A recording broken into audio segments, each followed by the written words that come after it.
Ok, tá gravando. Gente, eu coloquei na equipe Teams ontem, se não me engano, um link que é pro. Deixa eu até compartilhar aqui.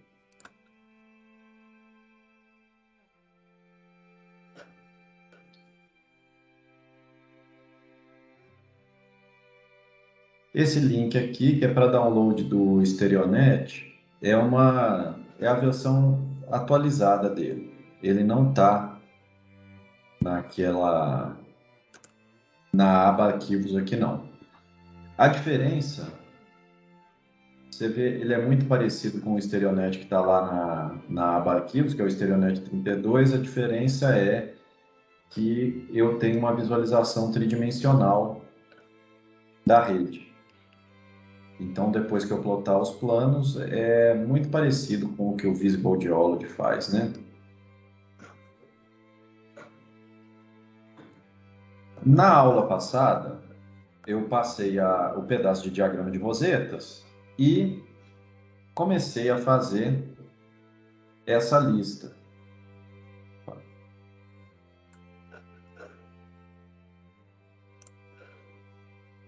Comecei a fazer essa lista aqui. A gente fez deixa eu ver, esse daqui a gente fez, né? Que plotou no diagrama de rosetas e descreveu o resultado.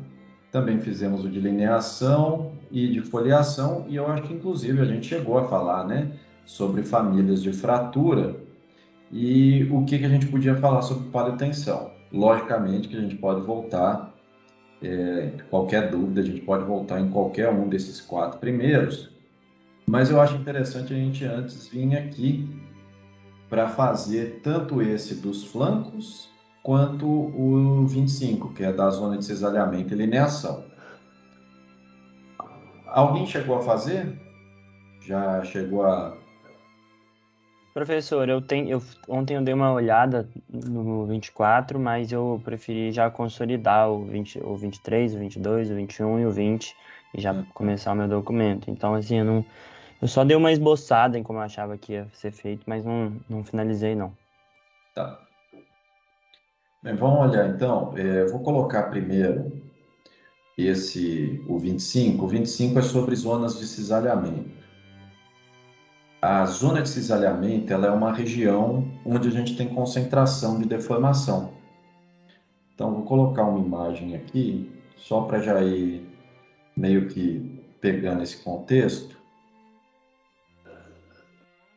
Isso é um bloco diagrama.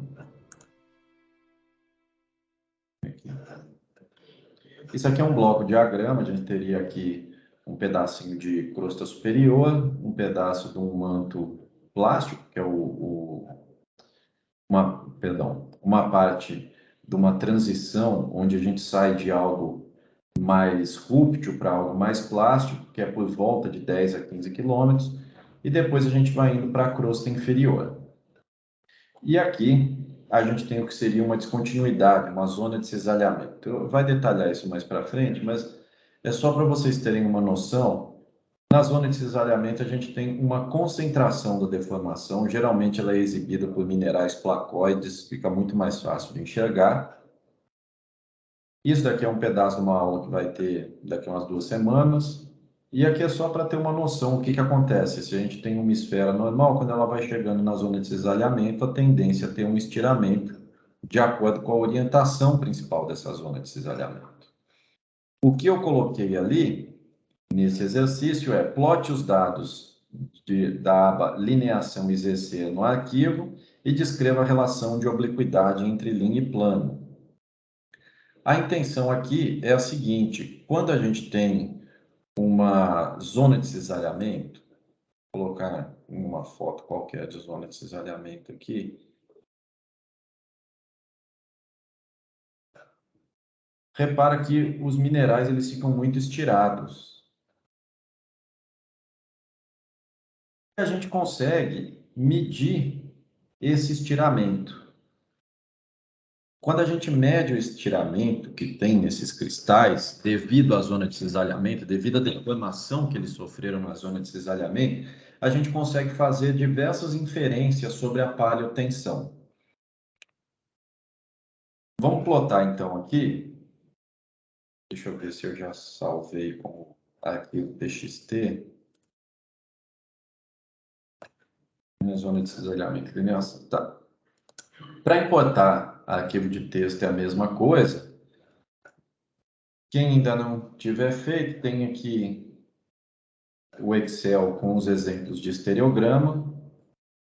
O que eu fiz foi simplesmente copiar cada coisa, sabendo qual que era o Deep Direction e qual que é o Deep, e abrir um bloco de notas.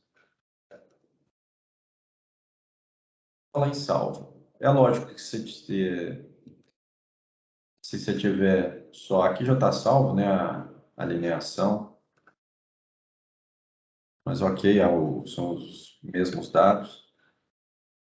É lógico que já tendo, se forem poucos dados, em vez de você fazer isso, é muito mais rápido você já jogar aqui direto, né, o new dataset, mas a gente viu que geologia estrutural é estatística, a gente precisa tratar de muita coisa. A aba de foliação, a gente tinha, quantos? Acho que 300 medidas, né? Então aqui facilita bem. LX, zona de cisalhamento. Está aqui as minhas medidas de lineação. Se quiser para fazer um comparativo, elas estão 110,50, 95,55 e assim por diante, até a última, que é 105,48.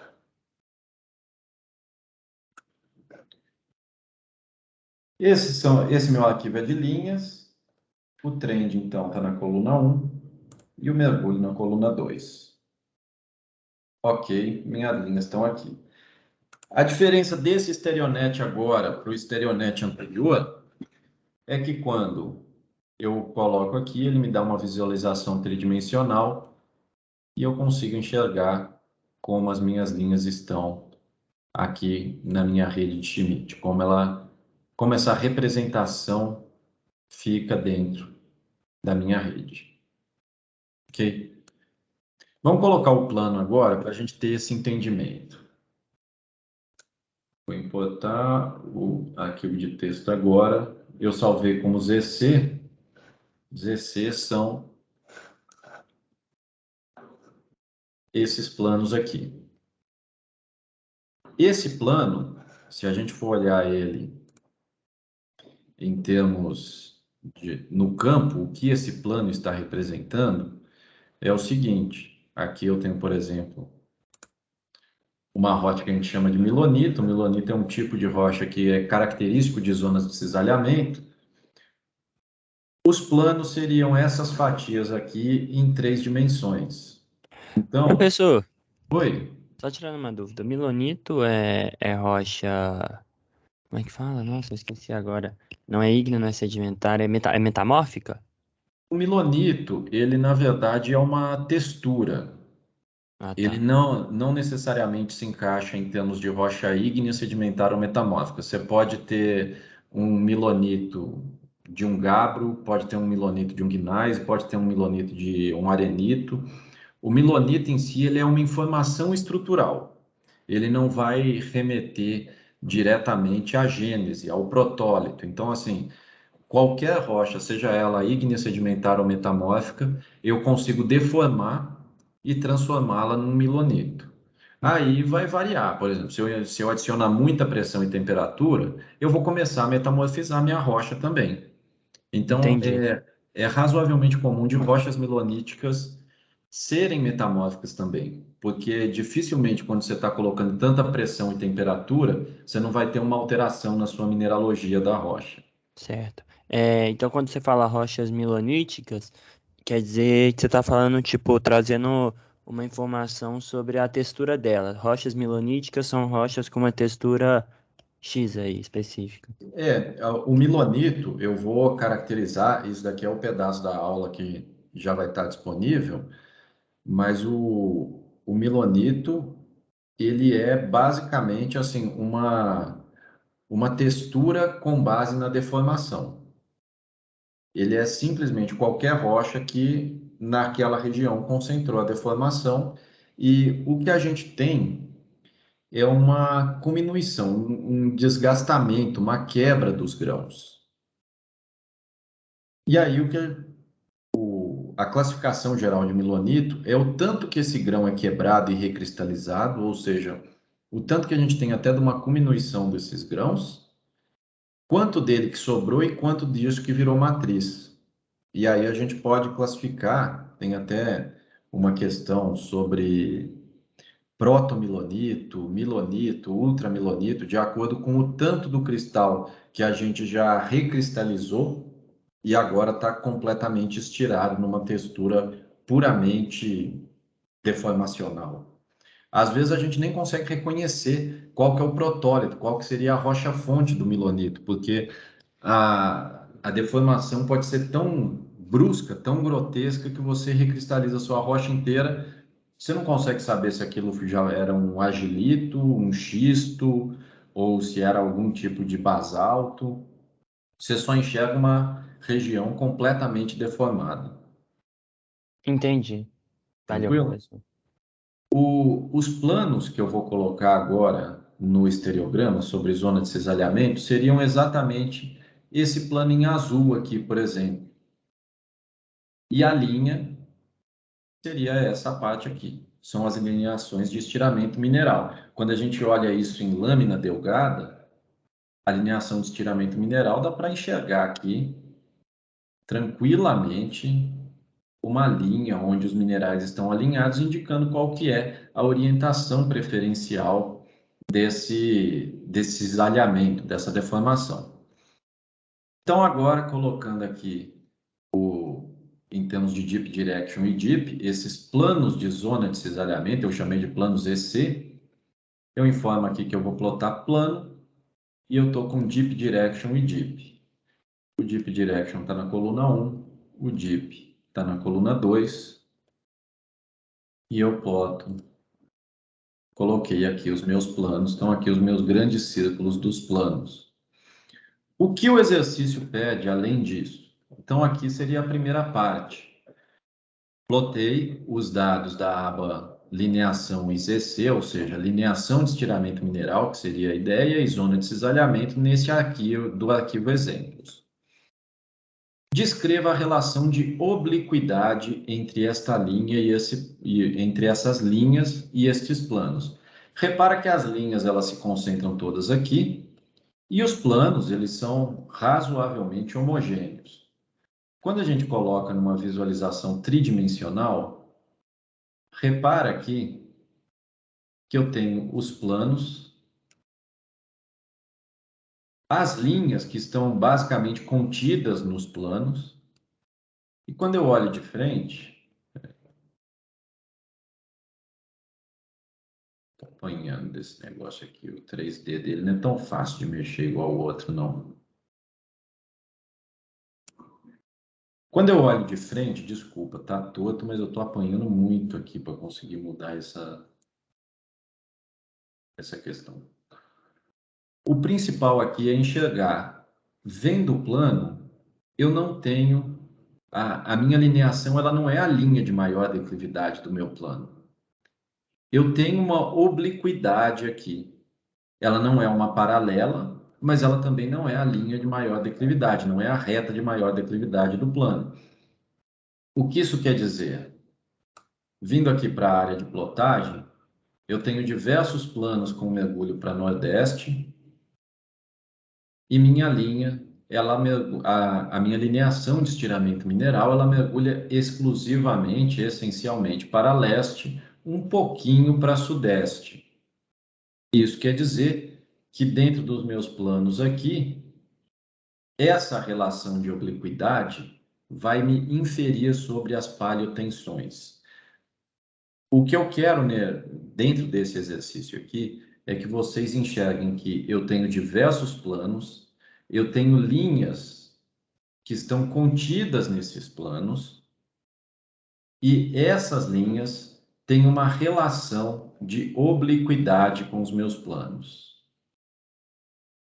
essas linhas não são a linha de maior declividade, não são uma paralela do plano, elas têm uma certa, digamos assim, né, tem um certo mergulho em relação ao plano. O que isso vai querer dizer em termos práticos? O que esse fato das minhas linhas, até que enfim consegui aqui um ângulo melhorzinho, o fato das minhas linhas não estarem no máximo declive, não serem paralelas, o que isso quer dizer? A próxima aula, onde a gente vai começar a ver a parte teórica, a gente vai entrar sobre tectônica e deformação. E na parte de tectônica e deformação, a gente vai ver que a gente pode ter ambientes compressivos, ambientes distensivos ou puramente cisalhantes. Isso daí vai se refletir também no tipo de estrutura que vai se formar, se eu vou ter diversas falhas distensionais, se eu vou começar uma dobra, depois uma falha de empurrão, ou se eu vou ter um cisalhamento puro. Essa visão entre o cisalhamento e seja algo reverso, seja algo normal, seja algo compressivo ou distensivo, eu só vou conseguir enxergar sabendo a relação de obliquidade da minha lineação de estiramento mineral com o meu plano da zona de cisalhamento. A ideia aqui é a seguinte. Vou pegar aqui parar de... Peraí. Vou um minutinho aqui parar de compartilhar a tela.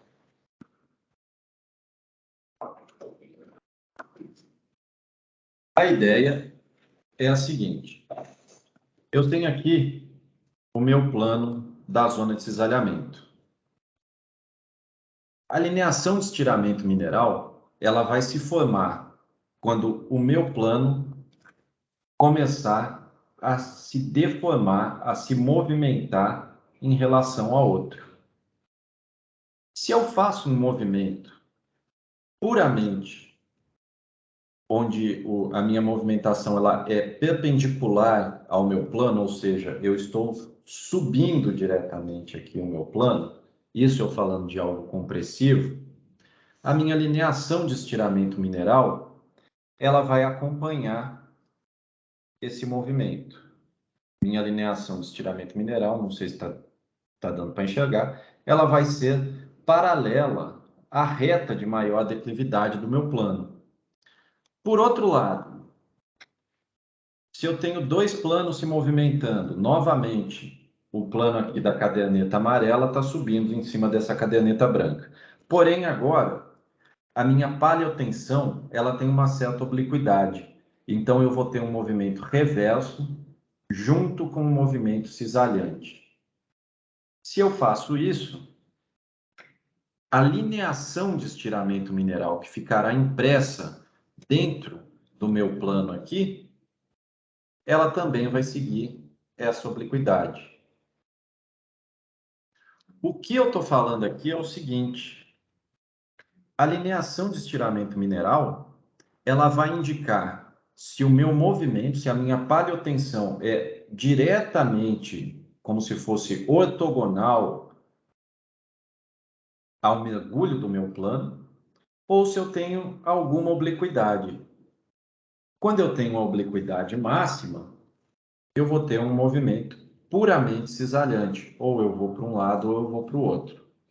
Então, o que esse exercício quer mostrar, o que eu quero indicar nesse exercício, é o seguinte. Professor, Oi? só uma dúvida. Você deu o exemplo de quando rola a compressão e quando rola o cisalhante. E quando rola a distensão, que é o oposto? Essa... Seria a mesma coisa da compressão, a linha, Só que ela ia para o outro lado?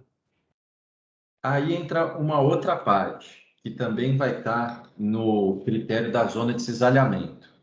A gente tem diversos pontos, diversas texturas e feições que são os chamados indicadores cinemáticos. Então, por exemplo, um indicador cinemático, vou abrir um aleatório aqui, é o que a gente chama de mica fiche. Então, você está vendo aqui essas ondulações, formando um S, e aqui eu estou indicando qual que é a orientação do movimento. Como que eu consigo enxergar esse mica fiche? Imagina o seguinte, voltando aqui.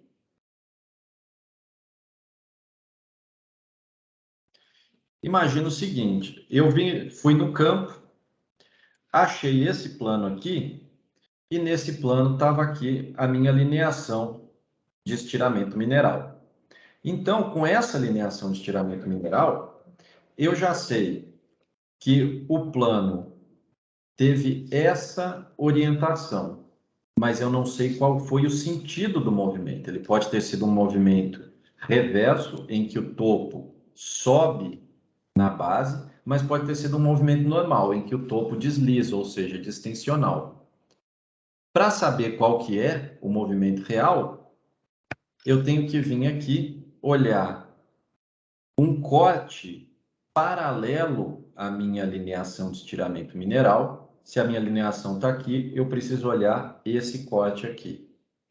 Nesse corte, eu vou buscar os meus indicadores cinemáticos, que eles vão me falar. O meu indicador cinemático vai me falar se a parte de cima subiu ou desceu. Eu chego, então, na minha zona de cisalhamento, encontro o plano da zona de cisalhamento, encontro a lineação de estiramento mineral contida nesse plano da zona de cisalhamento.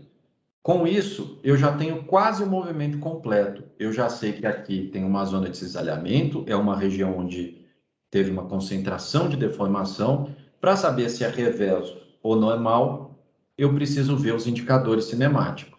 Os indicadores cinemáticos, a melhor forma de eu enxergar o movimento seria olhando de lado. Eu consigo enxergar se fez isso ou isso. Isso vai ficar impresso na minha rocha em formatos diversos. Os indicadores cinemáticos pode ser estilo mica fiche, pode ser estilo bandas de cisalhamento. Deixa eu ver, essa é a bandinha de cisalhamento, são as superfícies SC.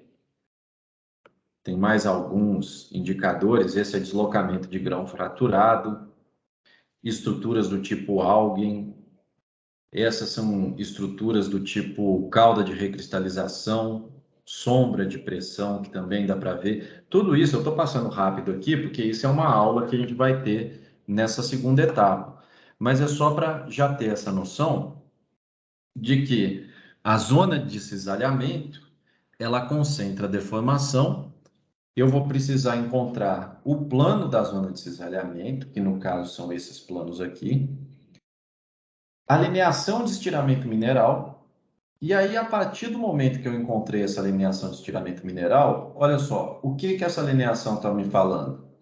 Eu tenho uma obliquidade em relação ao plano, então eu vou ter obrigatoriamente aqui um movimento conjugado, ou seja, eu vou ter um movimento, seja ele reverso, seja ele normal, ele vai precisar ter um componente cisalhante, porque a minha lineação não é concordante com a minha linha de maior declividade do plano. Isso é o máximo que eu posso falar por aqui. Eu não sei se essa zona de cisalhamento representa um movimento reverso, não sei se é um movimento normal. A única coisa que eu sei é a minha lineação de estiramento mineral tem uma obliquidade com a minha linha, que seria de máximo declive do plano. Isso quer dizer que o meu cisalhamento precisa ter algum componente, seja ele reverso ou normal, associado com um componente cisalhante. Voltando aqui para essa questão entre dois planos, o que eu estou querendo dizer é o seguinte: como a minha linha tem uma certa declividade, tem uma certa inclinação em relação à linha de maior declividade do plano, o meu movimento ele não pode ser nem puramente cisalhante, nem puramente reverso ou normal. Eu vou precisar colocar um componente cisalhante junto com um movimento reverso ou normal. Então, isso quer dizer, com essa leitura, eu começo a enxergar a paleotensão que agiu nessa zona de cisalhamento, de onde vieram os esforços para formar a zona de cisalhamento.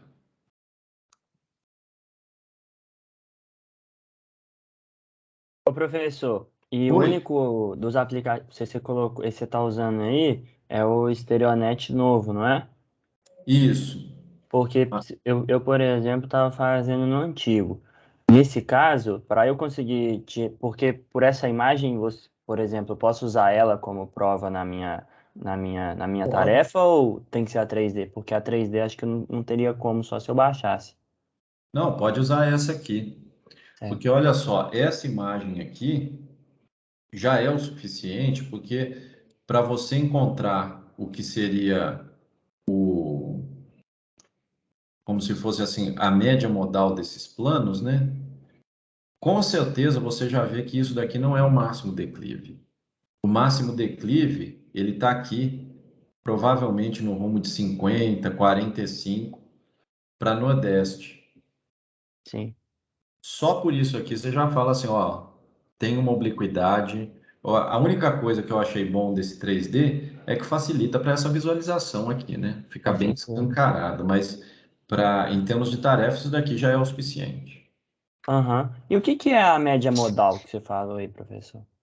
Na verdade, é o máximo modal, né? Ah, Porque, máximo modal. desculpa, eu falei errado. O máximo modal é, por exemplo, dentro desses pontos aqui, qual que seria a região, se eu tivesse dentro desse mesmo conjunto de pontos, a maior probabilidade de um outro ponto deste grupo cair. É Então, aquele best fit lá? é, Entendeu. Certo. ok? Valeu. Tranquilo. Professor, Oi, as linhas de estiramento é o sentido no qual o mineral se deforma? É isso? ela não te dá exatamente o sentido, ela te dá a direção, porque seria mais ou menos, vou tirar aqui a parte da. Seria o seguinte, a linha de estiramento mineral, imagina que eu tenho um monte de mineraizinhos, uma série de grãos dentro opa, dentro desse meu plano, vou colocar aqui que fica com um contraste melhor.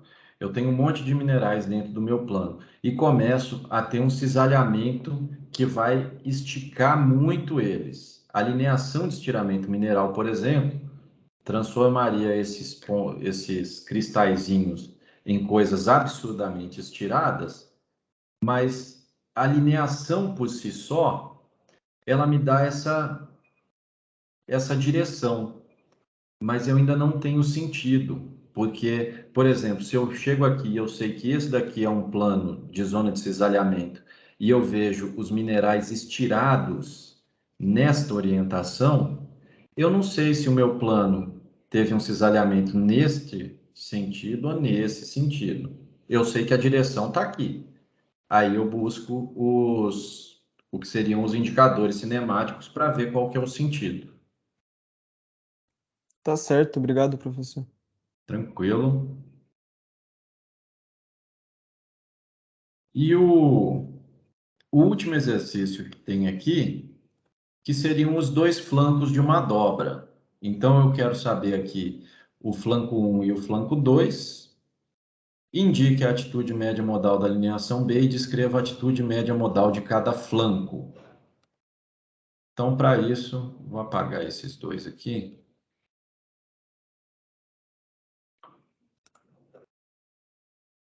E colocar, eu acho que ainda não salvei os flancos. Salvar aqui como flanco 1 e flanco 2.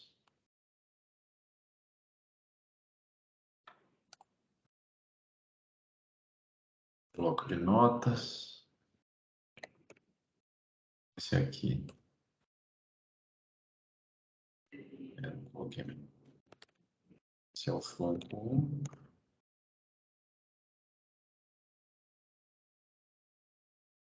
Aqui.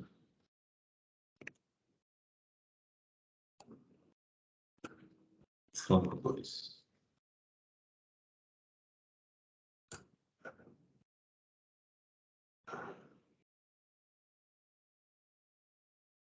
Então, vou importar primeiro cada um dos flancos. Cadê o flanco 1? Os flancos, só para lembrar, dentro de dobras, deixa eu colocar aqui, dentro de qualquer dobra que seja, o flanco é uma das partes que segue retilínea até chegar na zona de chaneira, onde eu tenho o eixo da dobra, é onde eu tenho a inflexão, e eu caio no outro flanco. Isso daqui também é de uma aula que vai ter daqui a pouco. O que eu tenho aqui, então, flanco, chaneira, flanco, chaneira, flanco, chaneira, flanco e assim por diante. Basicamente, eu vou passar todos os componentes da dobra, mas seria isso aqui. Eu dei um flanco, outro flanco, e o que eu peço é para me falarem qual que é a média modal desses flancos aqui e qual que é a média modal do outro. A partir do momento que eu tenho essas duas médias, qual que é o meu eixo? Basicamente, a gente fez isso manualmente, né, em diversos exercícios que eu dava dois planos e pedia para encontrar a interseção deles, que seria o eixo dessa dobra. O eixo da dobra é a lineação B. Então, vamos lá. O flanco 1, então eles são planos, está em deep direction e deep. Coloco cada uma, plotei o meu primeiro flanco. Deixa eu chamar ele de flanco 1.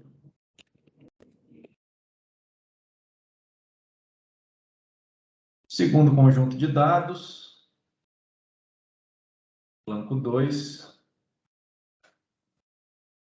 Também são planos, em deep direction e deep. A coluna 1 é o deep direction, a coluna 2 é o deep, ou mergulho.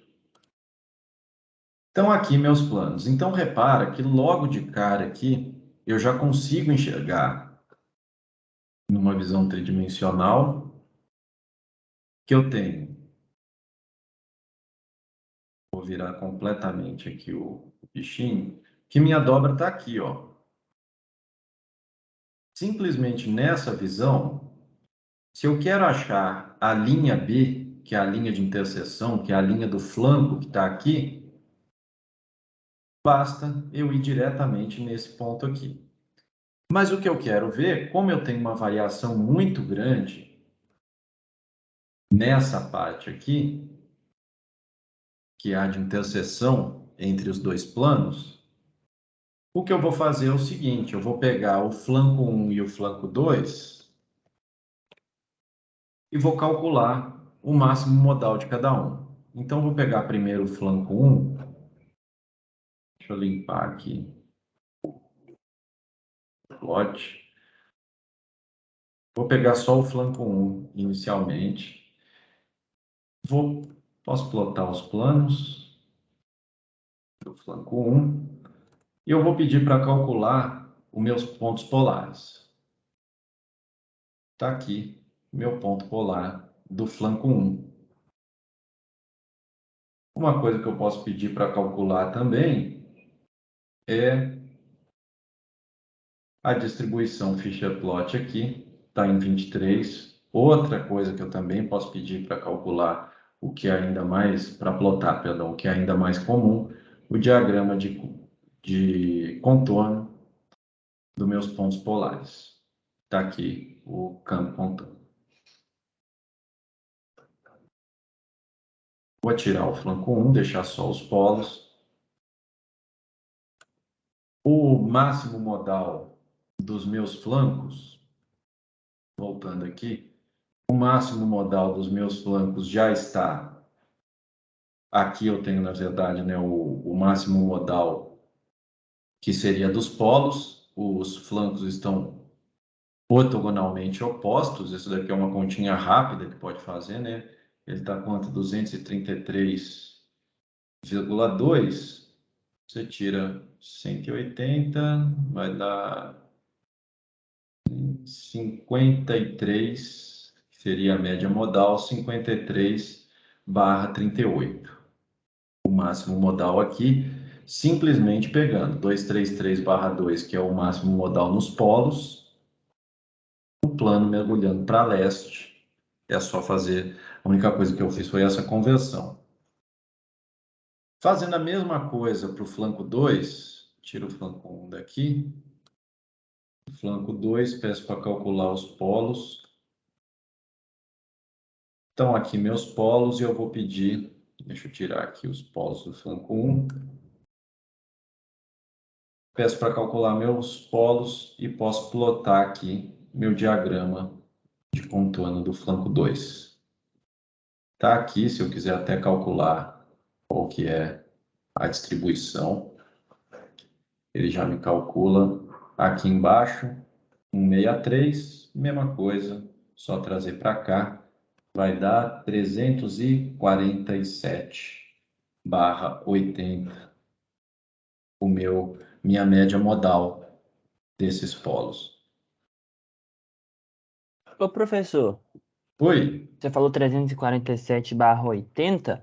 O isso, 80 você consegue ver por esses dados aí que estão ali embaixo como? Porque eu tô vendo que é 21 ali o plunge, não é? isso. O plunge é 21. Não, desculpa pelo 80. Não, vacilar. Era, 70, era né? 21 mesmo. Não, é 70, porque o mergulho máximo seria 90 graus. Uhum. E o que eu estou pegando aqui é o meu polo. Se o meu polo mergulha 20 graus, algo que está ortogonal a ele vai mergulhar Ah, 70 entendi. graus. Seria tipo 21 menos. Seria 21 menos 90, e vou compensando que quando você voltasse a partir do negativo, voltaria para o 90 de novo, aí 89, Isso, 88, até chegar no 70. Ah, entendi. exatamente. Entendi. Valeu. Beleza. Olha só, com esses máximos aqui, que a gente acabou de calcular, eu já consigo enxergar o que seria um plano que contenha os meus dois pontinhos. Eu posso fazer isso, inclusive, manualmente aqui, igual está nessa parte, que eu estou com um plano, que ele é quanto? De 50 com strike 144. Repara que aqui, tem que criar esse.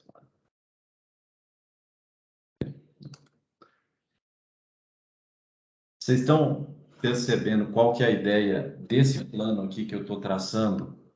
Ele seria o plano que contém os pontos polares desses dois. Em outras palavras, o que eu estou traçando aqui seria esse plano aqui contendo a média modal desses pontos polares.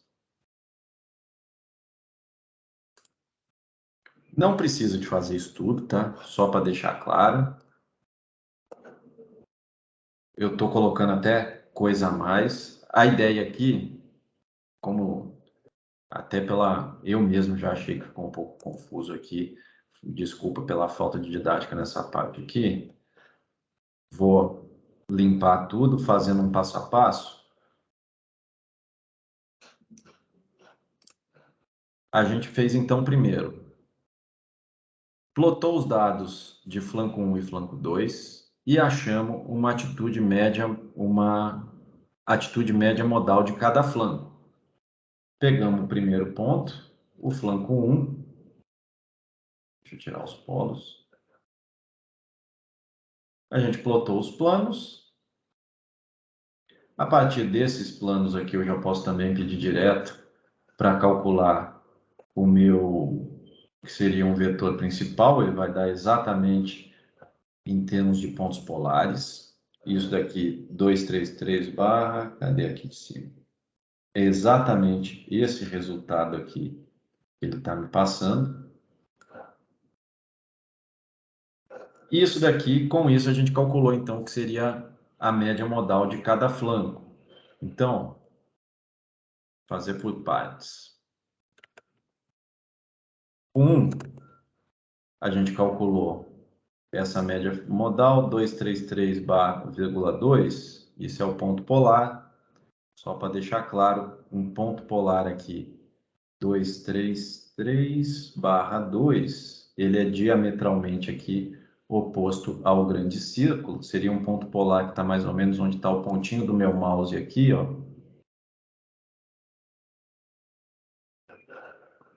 Colocando essa média modal, 233/2, seria em torno de 53. Simplesmente tirei os 180 graus para tirar de ponto polar. E o 52 também vou tirar se o meu ponto polar mergulha 52. Para completar os 90, eu tenho que estar com o meu plano de mergulho de 38. Isso seria a atitude média do meu flanco 1. Mesma coisa para o flanco 2.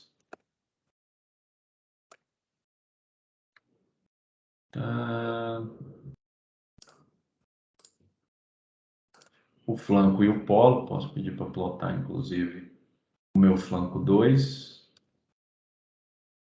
Tá aqui, a minha média vai estar por aqui assim. Repara que a alga está mergulhando por volta de 160, com um mergulho razoavelmente baixo, que é exatamente essa média que a gente achou aqui, 163,7/22, digamos assim. Então, 164/22. O que eu vou fazer desse 164, ele é o polo, eu vou transformar aqui no meu plano. 164, diametralmente oposto aqui, eu ando 164 até o norte. Ainda faltam 16 aqui. Eu vou estar com 360 menos 16. 16? Isso. 1, 4, 4. 3, 4, 4, perdão.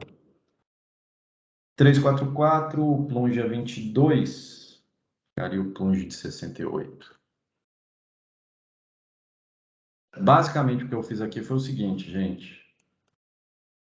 163,7, né? Barra 22 é a média modal em termos de pontos polares. A única coisa que eu fiz foi transformar esse ponto polar aqui, que seria, aqui está 163, repara na indicação aqui embaixo, tá? Aqui está cerca de 1659, 63/22. Quando eu clico aqui, aparece qual que seria a média modal onde está traçado o grande círculo. Então, aqui, eu fiz essa primeira parte, descreva a atitude da média modal de cada flanco. Apesar de ser um pouquinho complicado, basicamente, plotei os planos e pedi para fazer o cálculo do vetor. Ô, A partir... professor, esse cálculo aí que você fez, é só clicar ali em Calculation em Polis, né? para transformar os polos, né? Primeiro o que eu fiz foi, eu coloquei os polos, não tem a necessidade. Aham. Por exemplo, a partir do momento que eu importei o meu arquivo de flancos, Só precisava do flanco 1 e flanco 2. só precisava deles. Eu Entendi. coloquei os polos assim, até algo a mais para ver a distribuição. Algo que é interessante para se enxergar nos polos é o seguinte. Vamos aqui, esse diagrama de contorno. Todos os dados tá, então, ver se ele plota contorno. Ele está plotando separado. O que é interessante plotar essas linhas é o seguinte: quando a gente tem uma dobra, conforme a gente vai saindo de um flanco e indo para outro, os meus pontos polares, eles se descrevem um movimento de guirlanda.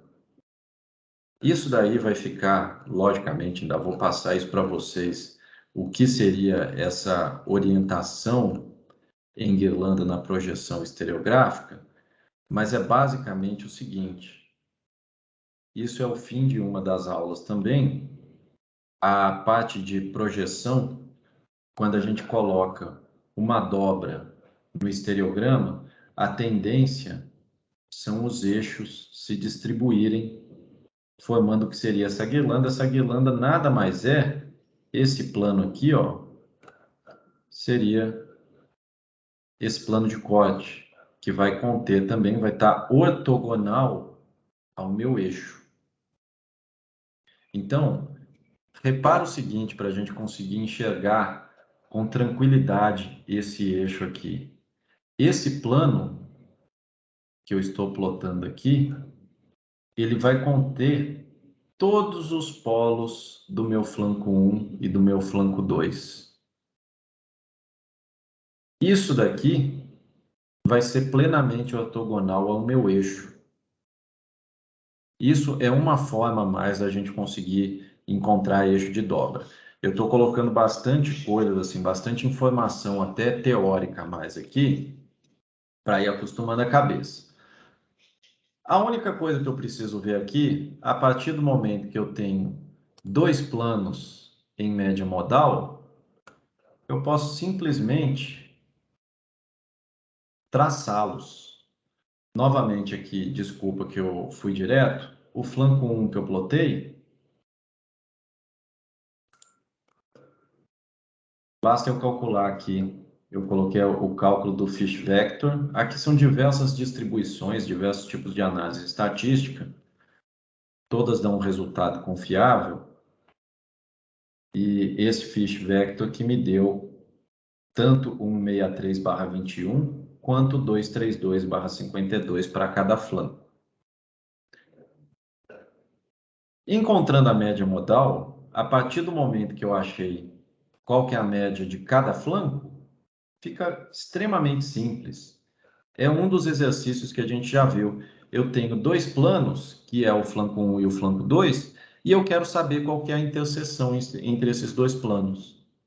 Eu posso simplesmente plotar os dois planos, vou colocar aqui moda F1 e F2.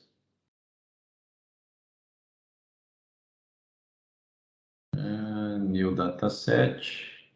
Deixa eu ver se eu vou.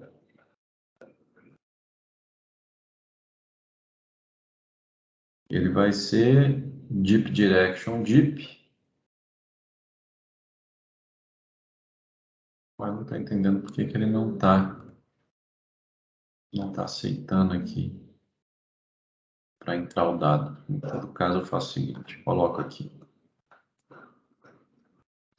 O meu flanco 1, ele é 53/38. O meu flanco 2, ele é 344/68. Vou colocar F2. Deletar aqui.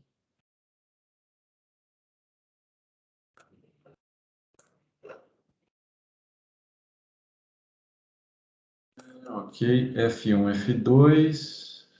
Cadê? Aqui. Meu F1, F2 são planos. Deep Direction Deep. Ai, gente, por que ele não está vindo as duas?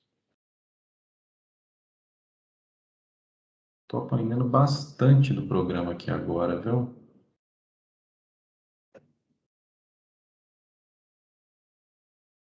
Ô, professor, às vezes você pode, quando você está mexendo lá no bloco de notas, quando você, por exemplo, for colocar 34 e você for botar o 68, você podia ter dado um tab ao invés de um espacinho só. É, Eu acho que pode ter sido isso. provavelmente. Porra. Às vezes você até volta e dá um tab. Pode ser que vá. Confesso que Vai sim.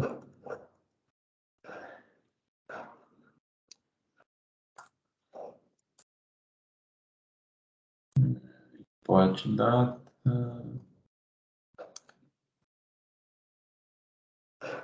Aí sim. Muito obrigado. Coloco os planos. Nada. Deep Direction Deep. E ele me importou um plano só, gente. Ai, Perdão, gente, tô realmente aqui. Não tô entendendo como. Teria que poder adicionar dados aqui. Colocar manualmente o dado. O segundo dado é 5338.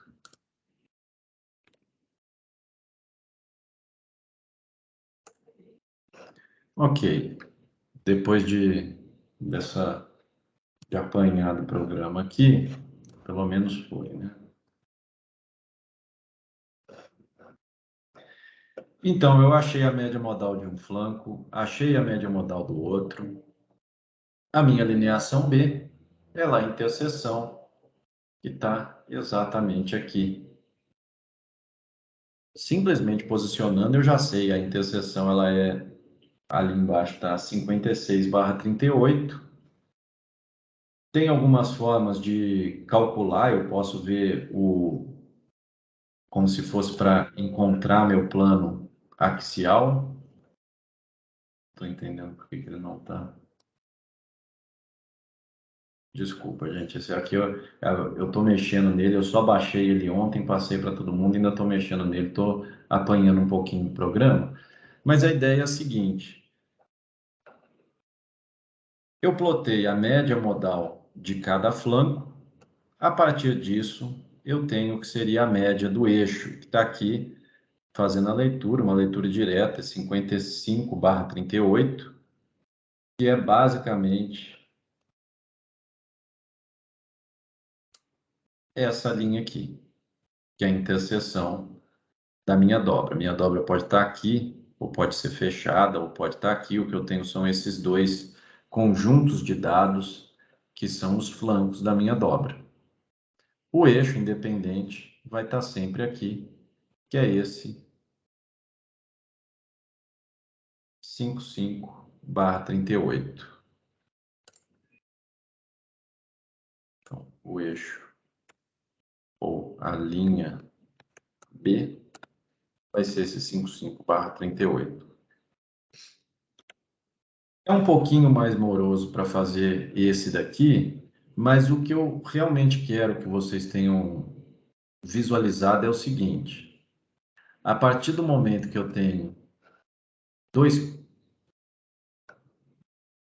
conjuntos de plano, você bater o olho nisso daqui, você já conseguir enxergar que é uma dobra e já consegui enxergar, ainda que não tenha que fazer todo esse cálculo, mas já consegui enxergar que o eixo dela tem mergulho para nordeste.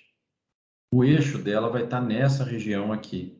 É exatamente o que a gente foi fazendo um passo a passo, colocou os pontos polares de cada conjunto. Se a gente for ver esse eixo que a gente achou 55/38, seria exatamente algo nessa orientação aqui, um plano que contém o eixo, ele estaria ortogonal a todos os pontos polares, a média modal dos pontos polares dessa minha dobra, desses meus flancos, que mergulha exatamente nessa região aqui.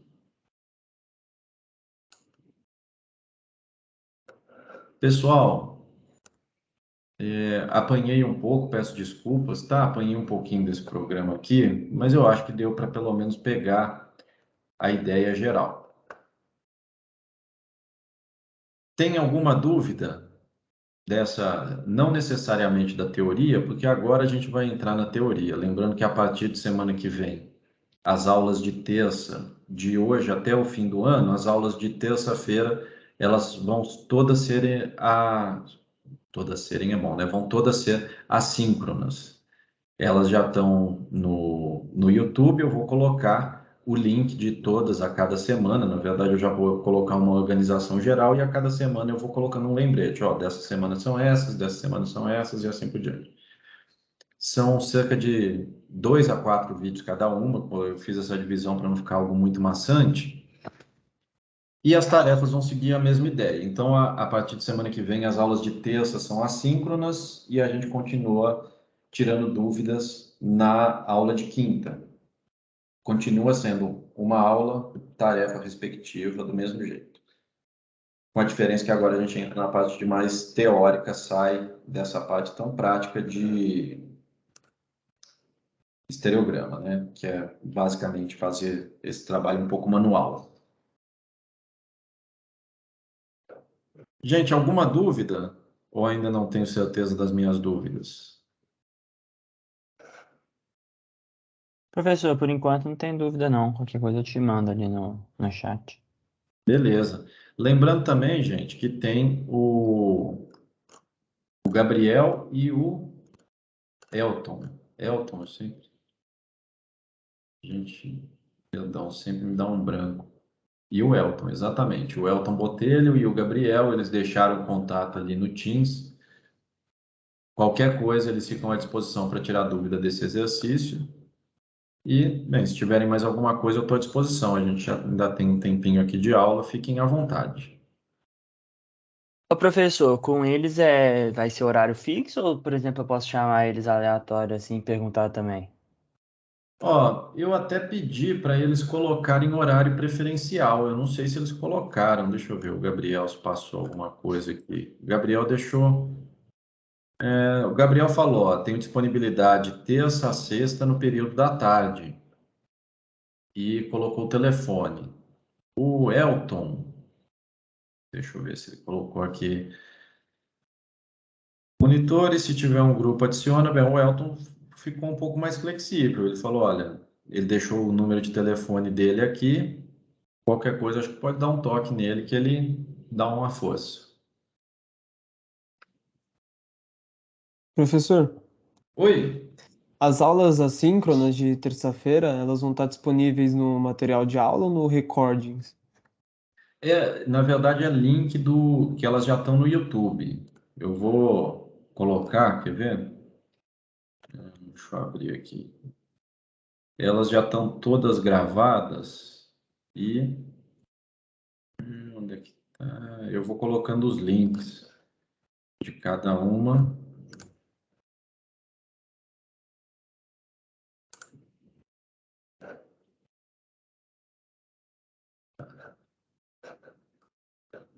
Deixa eu compartilhar essa tela aqui.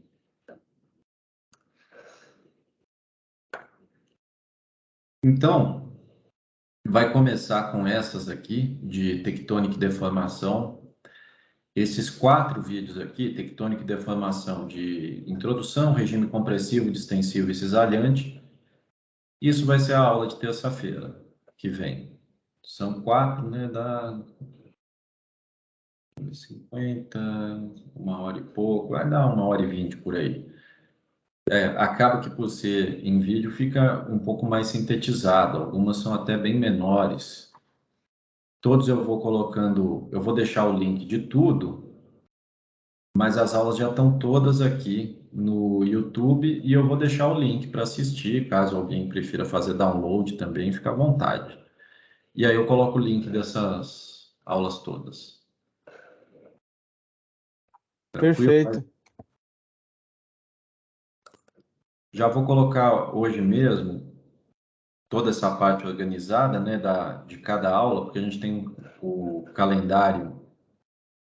Primeiro vai pegar, nem lembro qual que é, a primeira é tectônica e deformação, depois vai passar para tectônica e deformação, mecânica de rochas, deformação rúptil, e depois 2 aulas de deformação dúctil, que é de dobra e dobramento e zona de cisalhamento.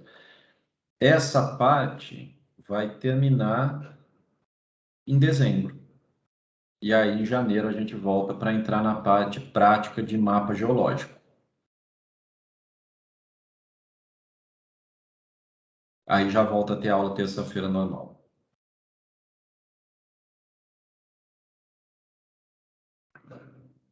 Ok. Beleza, gente. Se tiver mais alguma dúvida, fiquem à vontade. Professor, então a gente se vê na quinta que vem? Quinta que vem, com certeza. Beleza, então. Abraço. Falou. Abraço, até mais. Tchau, professor. Obrigada. Falou, até. Tchau, professor. Obrigado pela aula. Valeu.